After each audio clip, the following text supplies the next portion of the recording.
నమస్తే. నేను doctor Sirisha Rani, fertility specialist, Vizag IVF centre. So, ఈరోజు నేను లైఫ్ స్టైల్ వలన ఫర్టిలిటీ అన్నది ఎఫెక్ట్ అవుతుందా అన్న టాపిక్ గురించి మాట్లాడదాం అనుకుంటున్నాను. ఫస్ట్ లైఫ్ స్టైల్‌కొచ్చేసరికి బ్యాలెన్స్డ్ డైట్ అన్నది చాలా ఇంపార్టెంట్. ఫుడ్‌లో మీరు తీసుకునే ఫుడ్‌లో fruits, vegetables, lean proteins, healthy fats, whole grains ఇలాంటివి ఉండేలా చూసుకోవాలి.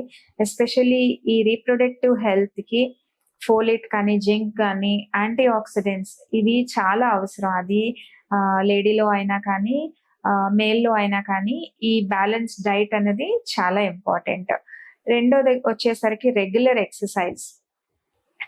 ఎక్సర్సైజ్ అంటే 30 minutes to 60 minutes of exercise male, female ఇద్దరిలోని ఇంపార్టెంటే. ఎస్పెషల్లీ పీసీఓడిలో ఈ బిఎంఐ ఎక్కువగా ఉన్నవాళ్ళు, అంటే మోర్ దాన్ 30 బిఎంఐ ఉన్నప్పుడు జనరల్‌గా మీరు ఏ ట్రీట్మెంట్స్ ప్లాన్ చేసుకున్నా కూడా ఈ వెయిట్ అన్నది తగ్గి, ఎస్పెషల్లీ బిఎంఐ లెస్ దాన్ 28కి వచ్చిన తర్వాత మీరు ట్రీట్మెంట్ ప్లాన్ చేసుకోవడం అన్నది చాలా ఇంపార్టెంట్.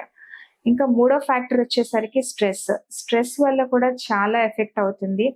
సో ఈ స్ట్రెస్ వల్ల కూడా హార్మోనల్ ఇంబ్యాలెన్స్ వచ్చి మీరు తీసుకునే ఏ ట్రీట్మెంట్ అయినా కూడా సక్సెస్ రేట్ తగ్గడానికి ఆస్కారం ఉంటుంది.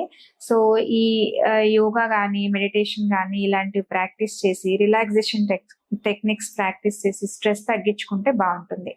అలాగే స్మోకింగ్, ఈ ఆల్కహాల్ వల్ల కూడా ఫర్టిలిటీ ఎఫెక్ట్ అవ్వడానికి అవకాశం ఉంటుంది. సో మేల్‌లో ఎస్పెషల్లీ ఎక్సెస్ ఆల్కహాల్ వల్ల కానీ, స్మోకింగ్ వల్ల కానీ స్పెర్మ్ మొటిలిటీ కానీ, క్వాలిటీ కానీ, డిఎన్ఏ ఫ్రాగ్మెంటేషన్ కానీ ఎఫెక్ట్ ఉంటుంది. సో ఇవి తగ్గించుకొని ఈ బ్యాలెన్స్ డైట్ కానీ, ఈ యాంటీ ఆక్సిడెంట్స్ రిచ్ ఫుడ్ తీసుకుంటే మనకి ఫర్టిలిటీ అవకాశాలు బాగుంటాయి.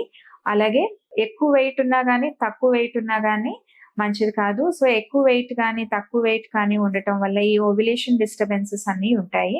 సో ఈ వెయిట్ అన్నది ఆప్టిమల్ గా ఉంటే ఏ ట్రీట్మెంట్ అయినా సక్సెస్ అవ్వడానికి ఆస్కారం ఉంటుంది. సో ఇలాగా regular exercise, balanced diet and ఈ స్ట్రెస్ రిలీవింగ్ టెక్నిక్స్, ఈ ఫుడ్ లో జాగ్రత్తలు తీసుకొని ఈ జాగ్రత్తలన్నీ తీసుకొని మనం ప్రెగ్నెన్సీ ప్లాన్ చేస్తే డెఫినెట్ గా హెల్దీ ప్రెగ్నెన్సీ రావడానికి ఆస్కారం ఉంటుంది. నమస్తే.